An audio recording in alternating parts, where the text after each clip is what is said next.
À toutes et bienvenue pour ce nouveau webinaire. Je suis Issa Maïga, je travaille chez Swissquote et je suis passionné de trading et d'investissement. Alors aujourd'hui, ce webinaire sera consacré à l'approche sectorielle, l'investissement à travers l'approche sectorielle. Alors pourquoi faire un webinaire sur cette thématique?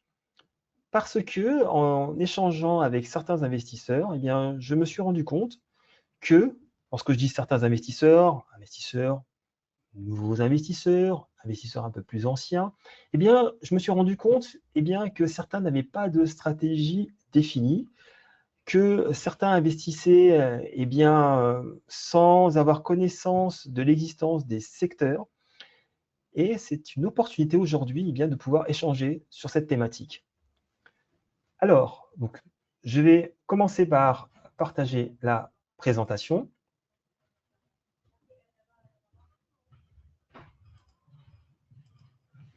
Voilà, donc optimiser son portefeuille grâce à une approche sectorielle. Alors, avant de commencer, je le rappelle, et c'est très important, surtout pour ce webinaire, que ce webinaire ne constitue en rien une incitation ou à investir ou bien un conseil d'investissement. Le but de ce webinaire, c'est de l'éducation, c'est de pouvoir présenter une information, c'est simplement à titre informatif. Continuons. Alors, ce webinaire se composera en 6 parties. Première partie, l'introduction. Ensuite, on parlera des secteurs selon la norme GICS. Ensuite, on parlera des secteurs et des sous-secteurs. On pourra évoquer également la notion de valeur défensive et cyclique. Après, on pourra échanger sur l'intérêt de cette approche sectorielle. Et enfin, on pourra voir de quelle manière, à travers cette approche sectorielle, vous pouvez investir au sein de Swissquote, à travers les sites internet de Swissquote. Alors, l'introduction, pour ceux qui ne nous connaissent pas, on est présent, Swissquote est présent à travers le monde, aussi bien en Europe qu'au Moyen-Orient, en Asie et aussi en Afrique du Sud.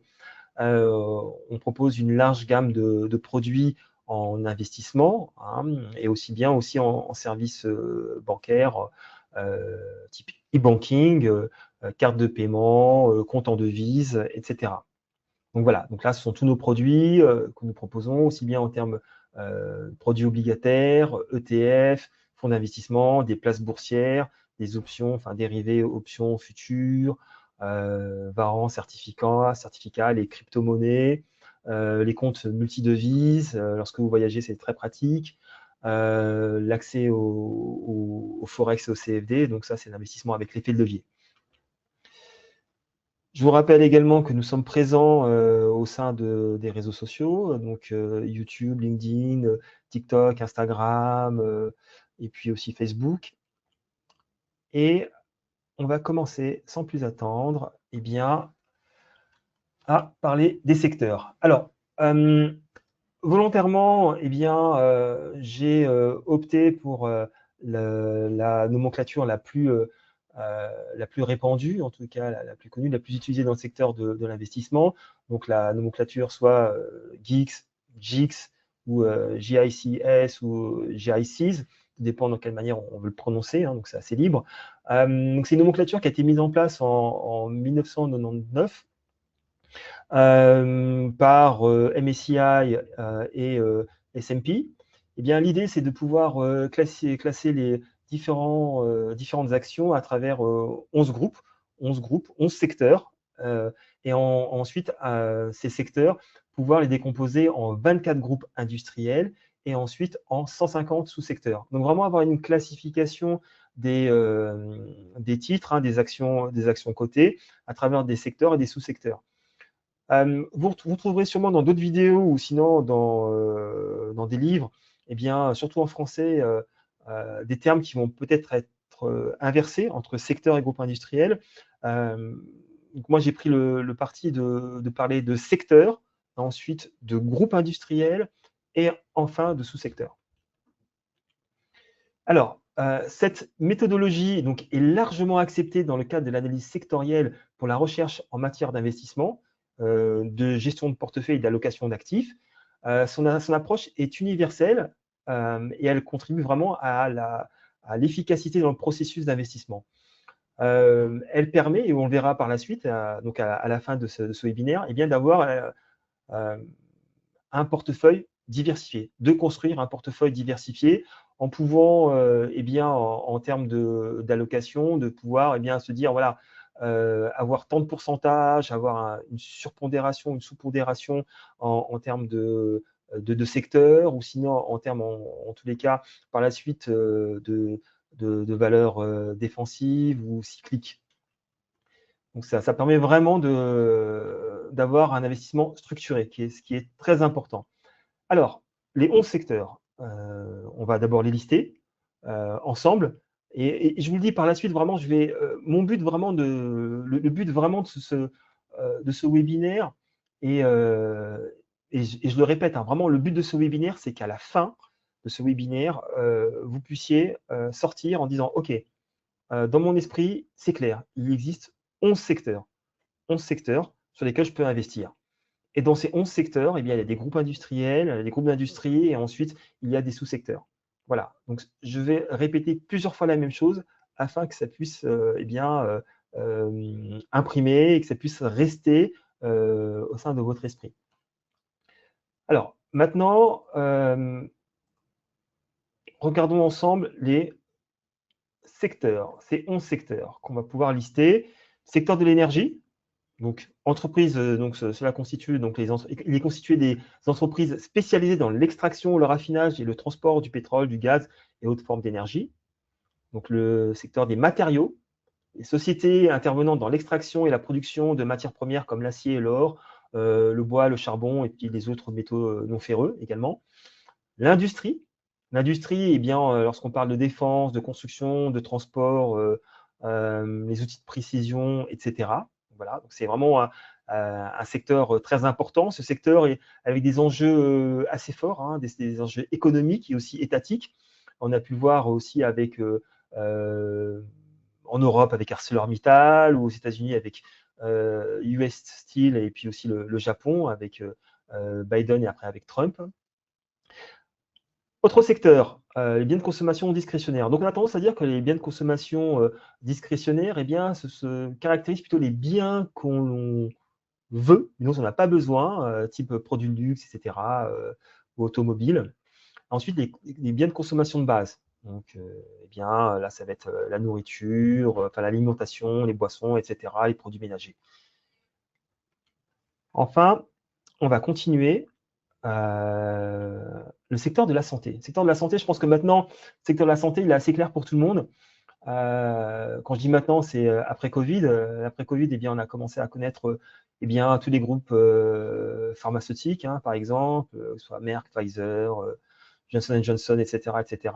Donc là, un gros secteur, un secteur assez important. Tous les secteurs sont importants, mais vous avez des secteurs qui ont des pondérations plus importantes. Donc voilà.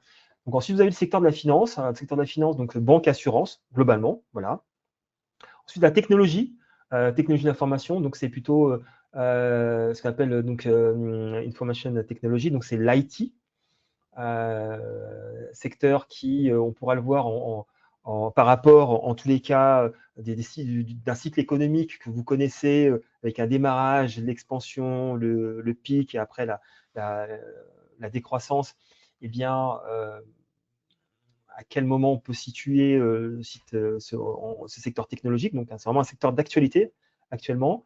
Service de communication, donc de télécommunication auparavant, maintenant qui se transforme plus vers communication, les médias. Donc, on peut penser aussi à Alphabet, aussi Disney. Alphabet, c'est YouTube, Google, etc.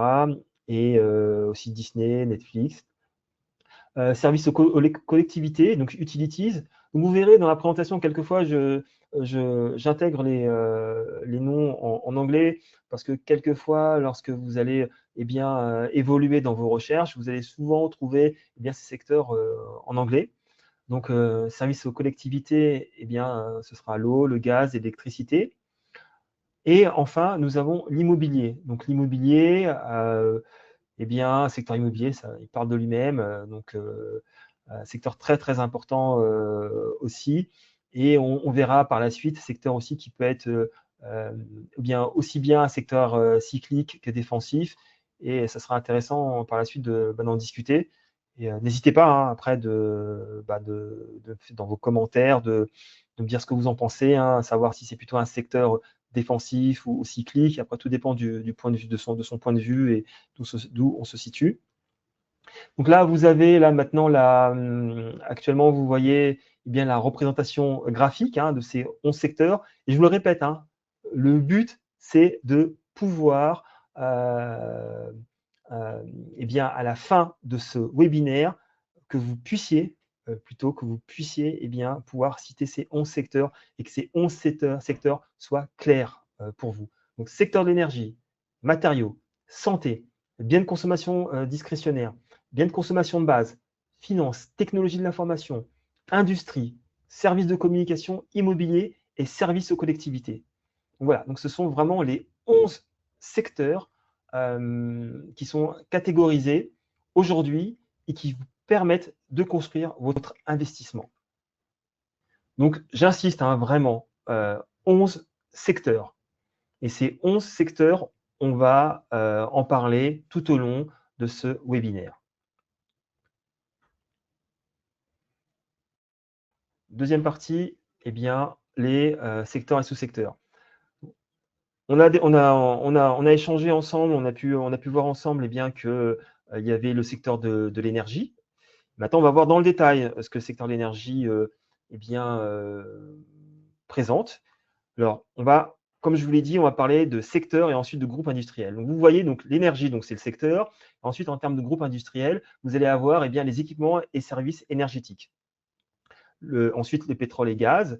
Et quand vous allez dans les sous-secteurs, quand vous allez dans le sous-secteur de l'équipement et services énergétiques, vous allez trouver eh bien, les entreprises qui font du forage pétrolier et gazier, les équipements et services liés au pétrole.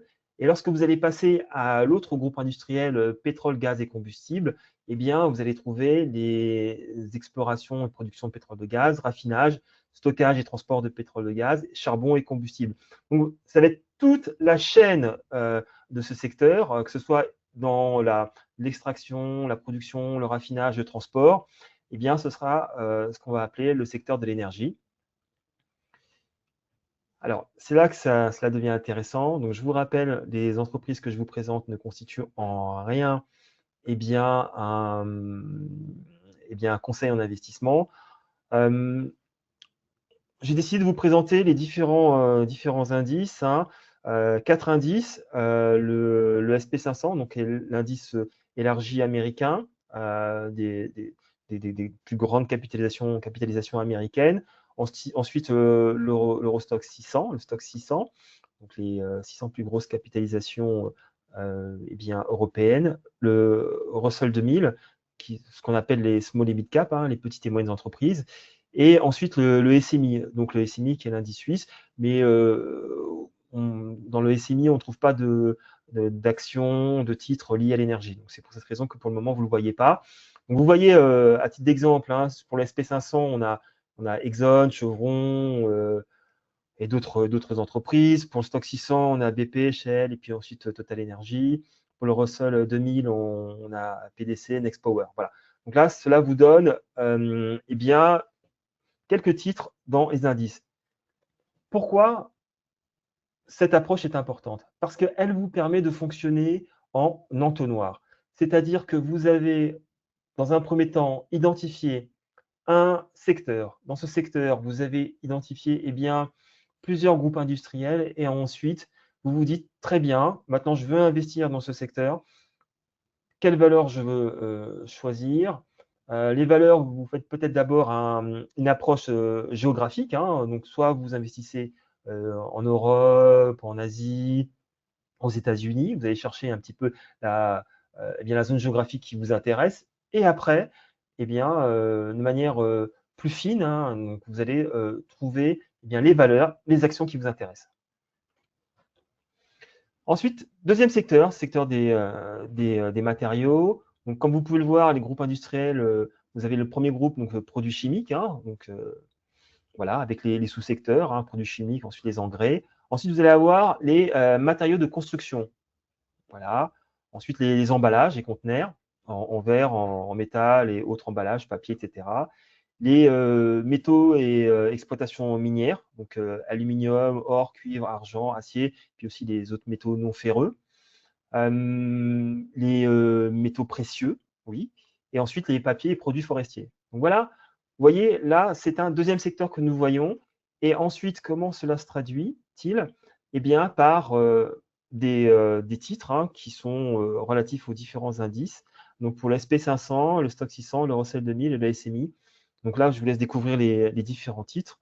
Et je vous rappelle, hein, ça ne constitue pas vraiment pas vraiment un conseil d'investissement, mais c'est une illustration au niveau des titres que vous pouvez trouver. On continue pour le troisième secteur. Alors, consommation discrétionnaire. Alors, c'est vrai que consommation discrétionnaire, quelquefois, on a tendance à confondre ce secteur avec la consommation de base. Et comme j'ai dit en préambule, c'est vraiment les produits que l'on souhaite, que l'on veut, mais qui ne sont pas indispensables, et tels que les produits de luxe. Hein. Donc, si vous prenez par exemple les groupes industriels, vous allez trouver les automobiles. Hein. Enfin, le groupe automobile, industriel automobile. Ensuite, les biens de consommation durables type habillement, services aux consommateurs et les ventes au détail. Principalement, on a eu textile, automobile, on a vraiment hôtel, restaurant, tout ce qui est loisirs. Voilà, donc ça, c'est vraiment un secteur qui est intéressant, qui est notable et qu'on peut retrouver à travers aussi quelques valeurs. Vous en doutez, évidemment, vous allez retrouver, eh bien, par exemple, Nike, LVMH, Richemont. Après, Amazon, ça peut être aussi discutable. Hein, donc lorsque au départ, j'évoquais la porosité eh bien, des secteurs. Là, c'est un exemple. Voilà. Est-ce que Amazon, est-ce que c'est une valeur, on verra, c'est une valeur de tech, est-ce que c'est une valeur de consommation de base ou discrétionnaire? À voir. Bon. Ensuite, le secteur industriel. L'industrie. Donc là, l'image part d'elle-même également. Donc vous allez retrouver les biens d'équipement, les services commerciaux et professionnels, les transports. Donc vraiment, ça va être l'industrie. Et le secteur industriel est un gros secteur, quel que soit tous les secteurs sont importants, mais l'industrie vraiment est un secteur assez notable et avec des enjeux étatiques assez importants. On peut le voir avec, aux États-Unis avec US Steel, en France et en Europe avec ArcelorMittal. Donc voilà, vraiment, il y a vraiment des enjeux politiques, des enjeux étatiques, en plus des enjeux qui sont économiques.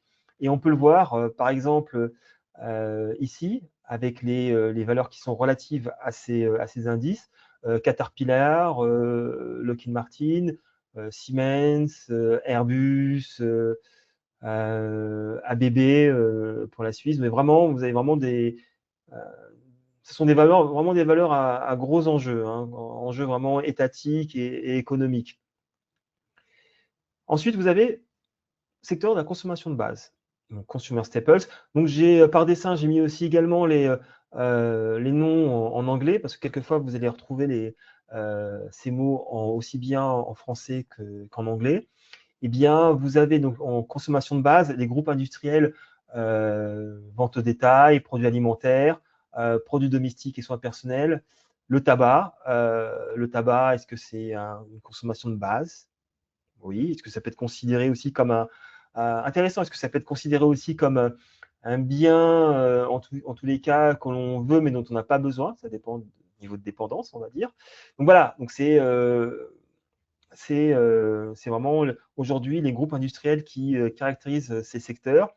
Et si on va plus dans le détail, vous allez retrouver par exemple le groupe Mondelez. Hein, donc Mondelez, un groupe assez connu. Je pense que lorsque vous baladez dans les aéroports, et lorsque vous voyez plusieurs tablettes de chocolat et de marques aussi, vous pensez qu'il y a plusieurs marques, mais toutes ces marques appartiennent à Mondelez.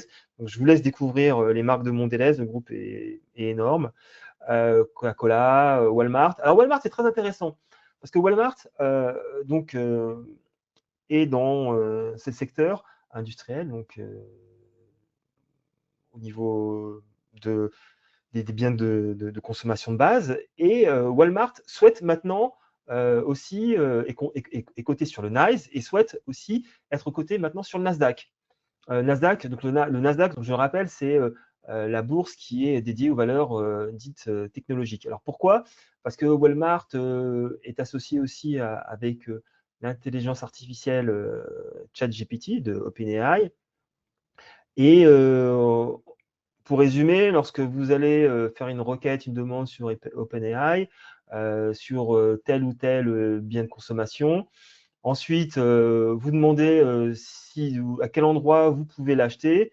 Eh bien, le but de Walmart, c'est de pouvoir associer la requête avec justement avec l'action d'acheter chez Walmart. Donc, un lien vraiment avec l'intelligence artificielle et avec un glissement vers un autre secteur de la part de Walmart.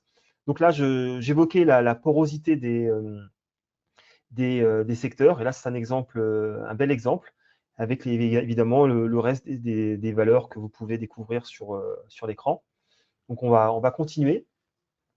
Alors, le secteur de la santé, très intéressant. Donc, c'est vrai que le secteur de la santé, maintenant, avec l'épisode Covid, eh bien, on a tous pris connaissance des différents acteurs de la santé, hein, au niveau des vaccins, au niveau des équipementiers, on verra par la suite. Voilà, au niveau de la santé, vous avez deux gros silos, entre guillemets. Vous avez les équipements et services de santé, et ensuite, vous avez les pharmaceutiques et aussi les biotechno, les biotech. Et, pour les biotech, j'en parlerai par la suite parce que c'est aussi très intéressant parce que à la fin de cette énumération de secteurs, ensuite on parlera de secteurs cycliques et défensifs et on verra que certains secteurs qui peuvent paraître défensifs, tels que la santé, peuvent contenir des sous-secteurs qui le sont moins et qui sont plus cycliques et beaucoup plus volatiles. Donc, les sous-secteurs, eh bien, vous pouvez le voir, hein, donc c'est distribution de produits de santé, services de santé, infrastructure. Alors, attendez, je regarde si j'ai des questions. Oui, ensuite, il y aura la présentation sera disponible. Le PowerPoint vous sera envoyé par la suite. Donc, voilà, si ça répond à votre question. Donc, on continue. La question, c'est de savoir s'il y aura un résumé PowerPoint qui vous sera envoyé. Oui, c'est possible et je pourrais vous l'envoyer. Alors, là, nous avons les différentes valeurs associées au secteur de la santé. Et là, vous voyez donc Johnson & Johnson, Pfizer, Merck, Roche, Novo Nordisk, Sanofi, Novartis. Donc voilà, donc vous avez vraiment les valeurs associées. Il y en a encore énormément. Là, c'est un résumé, c'est un exemple de valeurs que vous pouvez retrouver. Et je le répète encore, ce qui est important en tous les cas, à mon sens, ce qui est important, c'est lorsque vous construisez votre portefeuille, c'est d'avoir cette approche sectorielle. Et une fois que vous avez cette approche sectorielle, vous vous dites, OK, il y a mon secteur, je veux investir dans tel ou tel secteur pour telle ou telle raison, parce que vous êtes proche du secteur ou parce que vous pensez que ce secteur est beaucoup plus est porteur. Et ensuite, cette approche géographique. Est-ce que vous souhaitez investir, à titre d'exemple, hein, en Europe ou aux États-Unis? OK, très bien. Et enfin, vous vous dites quelle valeur je souhaite acheter, quelle action je souhaite acheter. Donc voilà, vraiment, je le répète, c'est vraiment cette construction par entonnoir qui est assez importante. Et on va continuer à regarder les différents slides. Donc la santé. Ensuite, autre secteur, finance. Donc finance, vous allez retrouver banque et puis services financiers et ensuite assurance. Hein, donc c'est souvent banque assurance. Donc c'est un secteur très important également.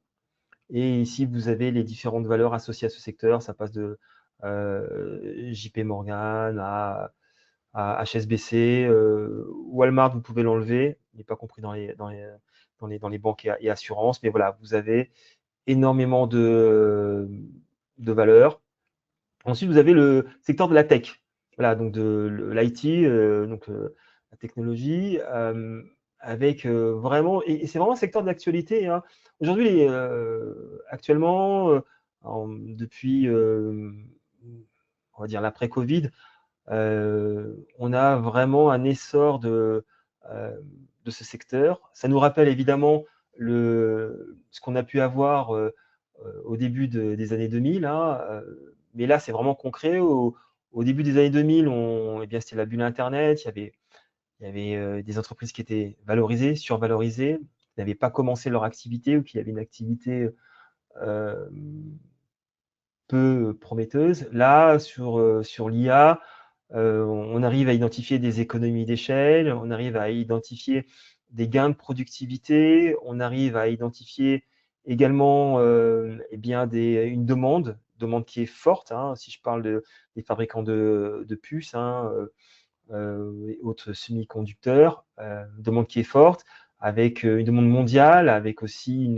un renouvellement. Et donc, c'est vraiment quelque chose de concret, c'est vraiment, ça se passe vraiment. Après, ces derniers temps, au cours de l'année 2025, on a parlé, fin 2025, on a commencé à parler de bulles, mais le marché en tout cas tient bon. Donc voilà, donc c'est un secteur d'actualité avec des enjeux qui sont aussi étatiques, hein. On a en tête aussi le fait que le président des États-Unis, Donald Trump, refuse de donner les puces de dernière technologie d'NVIDIA, je pense à la puce Blackwell, bien, à la Chine. Donc voilà, vraiment des enjeux étatiques. Avec le constructeur aussi, on en parlera, donc voir est-ce que ASML, est-ce que c'est de l'industrie ou c'est plutôt de la technologie, mais le fabricant de puces, eh bien, est-ce que finalement, est-ce qu'ils peuvent travailler avec la Chine ou pas? Donc voilà, lorsque je parle d'enjeux étatiques, c'est ce que je veux dire. C'est-à-dire qu'aujourd'hui, il y a vraiment, au-delà de l'enjeu économique, il y a des États, il y a une course vraiment à un super pouvoir qui sera apporté par la technologie. Et là, vous le voyez, donc Nvidia, Microsoft, Intel, ASML, Logitech, voilà. Donc, voilà. Donc, vous voyez ces différentes actions, ces différents titres que vous pouvez avoir. N'hésitez pas à poser des questions tout le long, hein, donc, du webinaire. Ensuite, télécommunication, donc avec services télécommunications, les médias. Donc c'est un service qui est assez important. Donc vous le voyez, hein, donc ça concerne les services de télécommunications intégrés, les publicités, le câble et satellite, l'édition, le cinéma, divertissement. Donc voilà, donc quelquefois ça peut être aussi euh, contre-intuitif. Vous avez aussi Alphabet, donc Google, YouTube qui s'y trouve. On peut penser que c'est une valeur de la tech, mais c'est une valeur aussi du secteur des télécommunications. Là, vous avez une liste, hein, pour le SP500, AT&T, Verizon, Fox, vous avez Vivendi, Reddit, hein, qui est le réseau social. Puis vous avez Swisscom pour la Suisse. Donc voilà, donc c'est toujours la même chose. Et là, je pense que vous commencez à voir, vous commencez à vous dire, bon, pour ceux en tout cas qui n'avaient pas de stratégie, vous commencez à vous dire, bon, il y a quand même des secteurs qui existent. Vous le saviez peut-être, mais pas de manière aussi concrète. Là, vous le voyez, il y a des secteurs qui existent et à travers ces secteurs, vous avez également des actions, des titres et des valeurs sur lesquelles vous pouvez investir. Donc, autre secteur, services aux collectivités, donc autrement utilities. Donc c'est vraiment gaz, électricité, eau, avec les producteurs, les compagnies, avec les différents secteurs, que ce soit dans le gaz, l'électricité et l'eau. Là, on le voit, vous voyez donc Iberdrola, Enel, Dominion, Swisscom. Voilà. Donc, on avance. Alors, pour ce dernier secteur qui est l'immobilier, donc le real estate, donc c'est un nouveau secteur depuis à peu près une dizaine d'années, qui était avant inclus dans le secteur finance, hein, donc finance, financials. Et aujourd'hui, le secteur immobilier, comme vous pouvez le voir, donc les sociétés d'investissement immobilier cotées, c'est un secteur qui aussi, on le verra par la suite, et qui est très intéressant parce qu'il y a aussi bien un secteur cyclique qui est aussi un secteur défensif. Donc, on pourra en discuter par la suite. Et ensuite, moi, je serais curieux aussi d'avoir vos avis à travers les commentaires sur notre chaîne YouTube ou sinon à travers vos commentaires ici ou les emails que vous allez pouvoir m'envoyer. Je suis très intéressé à connaître un petit peu votre avis. Voilà, donc vous avez les différentes valeurs relatives, donc American Tower, Crown Castle, vous avez Unibail Rodamco, Redfin et puis Marcus. Donc voilà. Alors, donc là, ensemble, nous avons eh bien, vu ensemble l'intégralité de ces 11 secteurs. Nous avons vu 11 secteurs d'activité qui vous permettent, vous, d'avoir une idée précise des endroits, entre guillemets, sur lesquels vous pouvez investir, des secteurs sur lesquels vous pouvez investir. Vous avez 11 secteurs et en fonction de votre intérêt personnel, en fonction de ce que vous avez pu lire, de ce que vous imaginez par la suite, c'est-à-dire en termes de développement économique, c'est à vous après de procéder à l'investissement final, de vous dire, bon, ok, très bien, demain je crois en l'énergie, je crois peut-être à l'industrie, consommation de base, et j'investis dans ce secteur. Et ensuite, dans ce secteur, j'essaie de trouver, entre guillemets, la pépite. Vraiment fonctionner par entonnoir. Et c'est très important. Alors, on va continuer ensemble et on va regarder un petit peu cette notion de secteur défensif et cyclique. Et je vous le dis, quelquefois, vraiment, la frontière est très fine entre les deux. Alors, de manière volontaire, je n'ai pas pris, j'ai pris une classification basique, plutôt MSCI et puis Standard & Poor's. J'aurais pu également prendre une classification Morningstar en mettant les valeurs défensives, cycliques et puis aussi sensibles.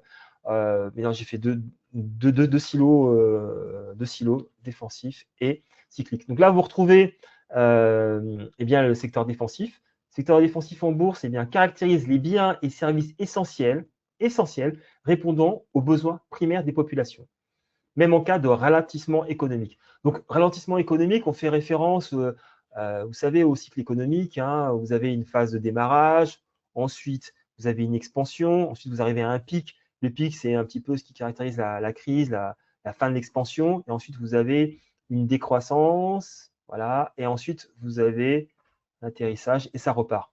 Et ensuite, c'est savoir dans quelle phase on se situe. Donc voilà, donc ces secteurs sont considérés comme moins volatiles et plus stables en bourse que les secteurs dits cycliques, d'accord, bien qu'ils puissent sous-performer en période de forte croissance économique. Les investisseurs privilégient ces secteurs en période d'incertitude économique, de récession ou de marché baissier. Ils permettent de limiter le risque et de profiter des dividendes versés. Alors, lorsque je parle d'investisseurs, je parle aussi d'investisseurs institutionnels. Lorsque je parle d'investisseurs institutionnels, je parle des gérants. Vous savez, les gérants de fonds qui aussi créent des ETF, qui créent des fonds et qui sont investis. Lorsque vous achetez un fonds, lorsqu'un gérant construit un fonds, anime un fonds, il investit sur le marché. Quelquefois, il arbitre, il vend des titres, des actions pour en racheter d'autres. Et en période de crise, les investisseurs institutionnels et les investisseurs particuliers se dirigent plus vers les valeurs dites défensives, telles qu'on peut le voir, les valeurs du secteur de la santé, biens de consommation de base, services aux collectivités, l'immobilier et l'énergie. Alors, on va rentrer dans le détail. Alors, la santé, pourquoi? Parce que la santé comprend les entreprises pharmaceutiques, On a toujours besoin de se soigner, hein, et cela, quelles que soient les conditions économiques, hein. La santé, c'est un besoin vital, hein. Ensuite, les biens de consommation de base, parce que bon, les entreprises vendent des biens essentiels, hein, tels que la nourriture.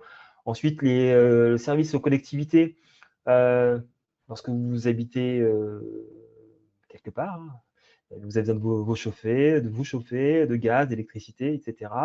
Alors, le logement est également, mais après, on peut voir aussi que ça peut faire partie également du secteur cyclique, mais on a toujours besoin de se loger. La demande est toujours forte en termes de logement. Et ensuite, l'énergie. Le secteur est défensif et cyclique à la fois, et j'en parlerai par la suite. L'énergie, parce qu'on a toujours besoin d'énergie, hein, pour pouvoir assurer nos besoins primaires, mais elle peut être aussi cyclique, hein. Ça, on pourra en parler. Alors, la caractéristique des besoins des secteurs défensifs, c'est la stabilité, les dividendes et ensuite les potentiels de croissance qui sont limités. Stabilité, pourquoi? Parce que les secteurs sont réputés pour avoir une volatilité beaucoup plus petite, c'est-à-dire une fluctuation des cours moindre, et ces actions, ces valeurs résistent plus aux baisses de marché. Donc voilà. En baisse de marché, lors d'un scénario de baisse de marché, la plupart des investisseurs se dirigent vers les valeurs dites défensives. Ensuite, dividendes, parce qu'en général, c'est ce qu'on appelle des valeurs de rendement. Elles ont moins de croissance, mais fournissent plus de dividendes. Donc voilà, donc une opportunité en termes de rémunération, de revenus. Et enfin, un potentiel de croissance limité. Beaucoup plus stable, ces valeurs, mais un potentiel de croissance limitée. Alors, point d'attention notamment sur les sous-secteurs, et j'en ai parlé auparavant, notamment au niveau du secteur de la santé, les biotech. Vous voyez, les biotech peuvent être très volatiles.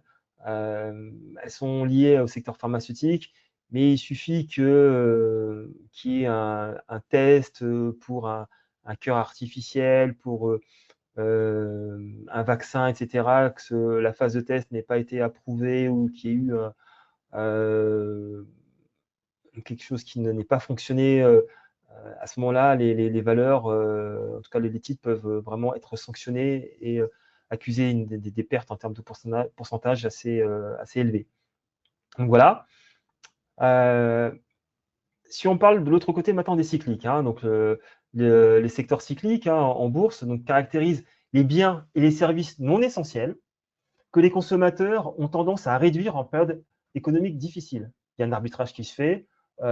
Si demain vous vous dites entre acheter un sac à main à plusieurs milliers d'euros ou se nourrir, manger et chauffer son appartement, personne équilibrée et sensée, je pense, choisit de se nourrir. Après, bon. Les actions cycliques sont celles des entreprises dont les bénéfices et les cours des actions fluctuent au gré de la conjoncture économique, tout à fait, et elles affichent de bons résultats en période d'expansion et de mauvais résultats en période de contraction, donc de récession. Donc là, les secteurs qui sont présentés, donc matériaux, technologie, hein, donc le secteur de la tech, la finance, l'industrie, consommation discrétionnaire et services de communication. Donc, si on va plus dans le détail, eh bien, on en a parlé par la suite, hein, bon, vraiment les matériaux, donc c'est entreprises de chimie, métallurgie, la tech, on en a parlé lorsqu'on parlait des semi-conducteurs, finance, banque, assurance, industrie, lorsqu'on parlait de la défense et puis des fabricants, des avionneurs, des biens de consommation discrétionnaire, donc automobile et luxe, télécommunications, opérateurs télécommunications et puis autres. Et sur l'immobilier, donc vous voyez, donc l'immobilier, vous avez c'est aussi bien une valeur défensive qu'une valeur une valeur défensive qu'un secteur défensif, qu'un secteur cyclique. Pourquoi? Parce que soumis aussi à la fluctuation des taux d'intérêt. Et donc entre les deux. Vraiment, le secteur immobilier, c'est entre les deux. Après, ce qui serait intéressant de voir, c'est dans quelle phase vous avez un attrait pour ce secteur. Et après aussi en termes d'investissement par genre aussi, est-ce que les hommes investissent plus sur le secteur immobilier ou plus les femmes. Donc ça, c'est vraiment ça. Après, c'est vraiment l'ajustement fin. Et en termes d'investissement, c'est toujours intéressant de voir un petit peu de quelle manière les investisseurs se composent. Ensuite, secteur cyclique, caractéristiques, volatilité élevée, on en a parlé auparavant, et ensuite une sensibilité au cycle économique, très important. Donc évidemment, vous le comprendrez, en période d'expansion économique, de croissance économique, ce sont plutôt les secteurs qui sont privilégiés par les investisseurs institutionnels et individuels. Alors, dividendes qui sont souvent faibles, donc ça c'est vrai, ou inexistants, parce qu'en général, on va plutôt chercher la performance et puis le réinvestissement du cash généré par les entreprises sont réinvestis plutôt que le cash plutôt que d'être distribué, puisqu'on est en phase vraiment de recherche. Hein. J'ai en tête plutôt les valeurs du secteur technologique, avec évidemment un potentiel de croissance supérieur. Je pense qu'on a tous en tête Nvidia. Et il y a une importance des sous-secteurs également. Donc là, c'est un résumé. Hein. Donc là, vous allez avoir en tout, si vous faites le calcul, vous allez avoir 12 secteurs. Hein, et c'est 11 secteurs parce que vous allez retrouver l'immobilier au sein de ce tableau récapitulatif. Hein. Donc vous voyez bien, à gauche, secteur défensif, santé, consommation de base, services aux collectivités, énergie et immobilier. Secteur cyclique, industrie, matériaux, technologie, télécommunications, immobilier, finance et consommation discrétionnaire. Donc là, encore une fois, je le répète encore une fois, toujours la même stratégie en termes d'investissement. Vous regardez le secteur. Ensuite, une fois que vous avez identifié votre secteur, vous regardez du point de vue géographique. Indice aux États-Unis, en Asie, en Europe. En Europe, il y a plusieurs indices. Hein. Donc, vous regardez. Une fois que vous avez identifié la zone géographique et le secteur, vous identifiez ensuite la valeur. Après, en filigrane, vous vous dites dans quelle phase je me situe au niveau économique.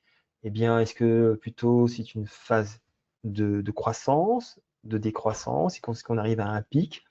Est-ce que je vais, dans ma construction de portefeuille, est-ce que je vais plutôt avoir un portefeuille plus défensif, mais plus exposé aux valeurs cycliques, avec ce qu'on appelle une surpondération de tel ou tel secteur? C'est-à-dire que vous allez retrouver plus de valeur de tel ou tel secteur, ou une sous-pondération, vous allez trouver moins de titres de ce secteur. Donc voilà, donc c'est cette manière que lorsqu'on commence à investir, qu'on doit aborder l'investissement. Alors on continue, et là ça va être aussi très intéressant de pouvoir regarder de quelle manière il peut y avoir un intérêt de l'approche sectorielle. Alors, pourquoi une approche sectorielle? Point positif, donc c'est une meilleure gestion du risque économique, parce que vous diluez le risque. Ensuite, vous arrivez à identifier les opportunités par cycle économique, ce que je venais de vous dire il y a un instant. En plus, c'est d'identifier ces opportunités de cycle économique. En termes d'investissement, ça vous permet aussi de pouvoir sous-pondérer et surpondérer. Voilà. Ensuite, permet d'affiner et de compléter ces analyses dans la construction d'un portefeuille. On avait fait des webinaires auparavant où on parlait de l'analyse fondamentale. Donc là, c'est un bon complément. On a parlé également de l'analyse technique. Vous allez retrouver ces webinaires sur la chaîne Swissquote. C'est pareil. Vous allez pouvoir compléter cette analyse. Et ensuite, faire ce qu'on appelle un rebalancement. Donc, le rebalancement, c'est un terme de gestion d'actifs, hein, de gestion de portefeuille, avec la surpondération et la sous-pondération de tel ou tel secteur. Donc, ça vous permet d'avoir une vision globale et de pouvoir aussi ajuster votre portefeuille. Et enfin, la diversification, aussi bien en termes de secteur géographique que secteur économique. Donc,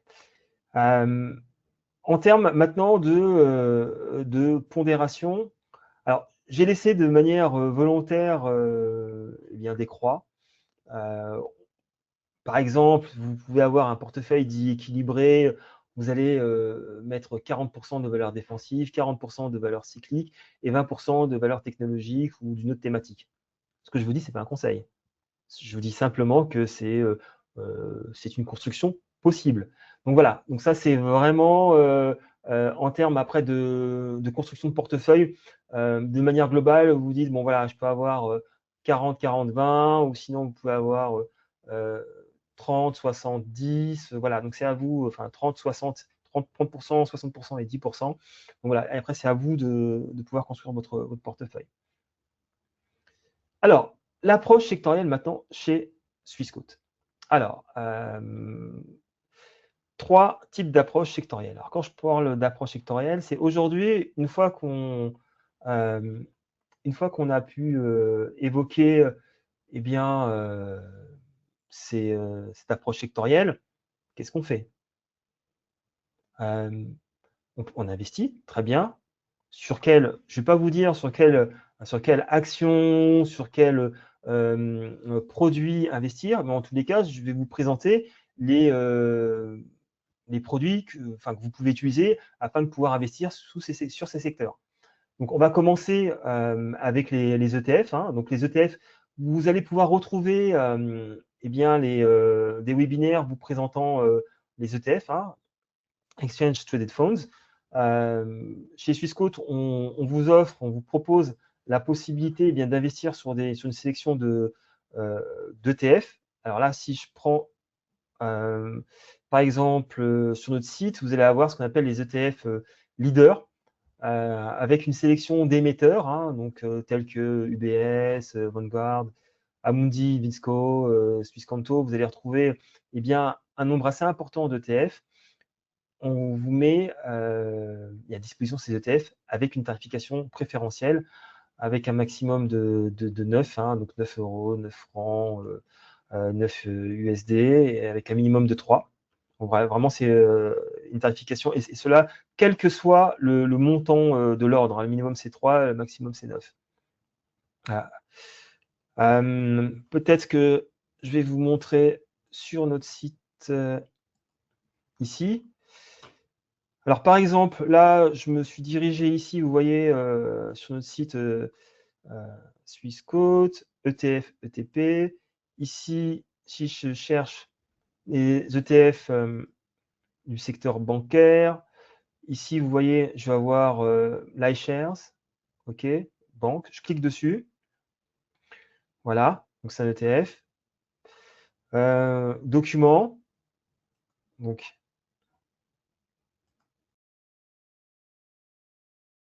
ici, OK. OK. Là, maintenant, ici, vous voyez, ici, j'ai la fact sheet, hein, donc le document. Et donc, vous vous rappelez, c'est sur les banques. Donc, c'est un ETF qui vous permet d'investir sur le secteur bancaire. Donc, j'ai pris banque, finance. Voilà, donc je vous rappelle la finance, secteur de la finance, vous avez la banque, les banques et les assurances. Et ici, vous avez, par exemple, vous voyez, les différentes banques que vous allez retrouver sous sous cet ETF. Alors, voilà, donc l'idée, c'est à travers les ETF, c'est pouvoir se dire, vous pouvez investir sur un ETF et ensuite d'avoir un filtre et de choisir, par exemple, le secteur bancaire et d'investir globalement. Donc voilà, donc vous avez aussi la possibilité d'investir globalement sur un ETF sur une thématique et de manière aussi plus fine sur une action. Donc là, vous voyez, donc là, c'est notre site Swissquote, donc avec les différents indices. Et vous avez accès à, à différentes places boursières et à différents titres. Donc ensuite, avec la recherche, on en parle dans différents webinaires. Avec une recherche, vous avez accès aux différentes actions et aussi, par extension, aussi à des certificats que nous mettons à vos dispositions, les Teams Trading, les Teams Trading. Donc, ce sont des certificats avec différentes thématiques. Aussi bien, vous voyez donc sur les matériaux ici, secteur des matériaux, or et valeurs minières, donc opportunité pharma, donc c'est secteur de la santé. Et voilà, donc vous avez la possibilité à travers les certificats, les actions que nous mettons à votre disposition, eh bien, de pouvoir construire votre stratégie d'investissement. Donc là, vous voyez, ce sont les Teams Trading et avec les différents secteurs, hein, soit thématiques et secteurs, donc technologie, industrie, consommation, santé, énergie, donc la durabilité au niveau géographique, les cryptos, dividendes et puis autres, hein. Donc voilà, donc en tous les cas, pour les 5 premiers, donc ça va correspondre aussi au secteur que j'avais évoqué. Donc voilà, donc on vous propose aussi bien l'accès au secteur via les actions, investissement en actions, ou via les Teams Trading. Ensuite, l'effet de levier. Donc l'effet de levier, j'ai fait tout un webinaire sur l'effet de levier, sur le Forex et le CFD. Les CFD, donc ce sont des produits qui sont destinés aux investisseurs spécialisés et avisés et expérimentés. Ce sont des produits qui vous permettent d'investir à partir, par exemple, à partir de 1000 francs, on vous donne la possibilité d'investir pour 100 000 francs. Donc, utilisez l'effet de levier. Donc, c'est x100, en tous les cas pour le Forex, ou pour certains titres en direct, type là, Nvidia ou Apple. Donc, vous pouvez avoir un effet de levier qui ne sera pas de 100, mais qui sera beaucoup moins, que vous pouvez utiliser soit 5, 10, 20, donc ce sera à vous de déterminer ce que vous souhaitez. Donc voilà, vous pouvez investir sur les actions aussi à travers les CFD. Mais je rappelle, c'est vraiment un produit qui est destiné aux investisseurs expérimentés. Donc là, il y a vraiment trois grosses thématiques, hein, que vous pouvez utiliser. Quand je dis thématique, c'est 3 gros silos. Vous avez aussi bien les ETF, les actions, actions en direct et puis certificats et autres. Et vous avez également les CFD et les CFD. Je n'ai pas abordé les dérivés, mais ça va de soi également que ce sont des produits à effet de levier également. Alors voilà, on arrive au terme de cette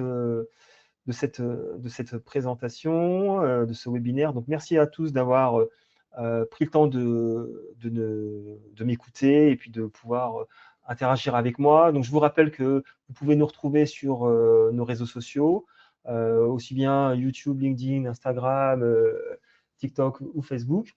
Encore une fois, un grand merci à vous, en espérant que ce webinaire a pu maintenant éclairer votre stratégie d'investissement et vous permettre par la suite de y voir plus clair dans ce monde de la finance. Quant à moi, je vous souhaite une excellente soirée ou journée, tout dépend à quel moment vous regarderez ce webinaire, et je vous dis à très bientôt. Merci et au revoir.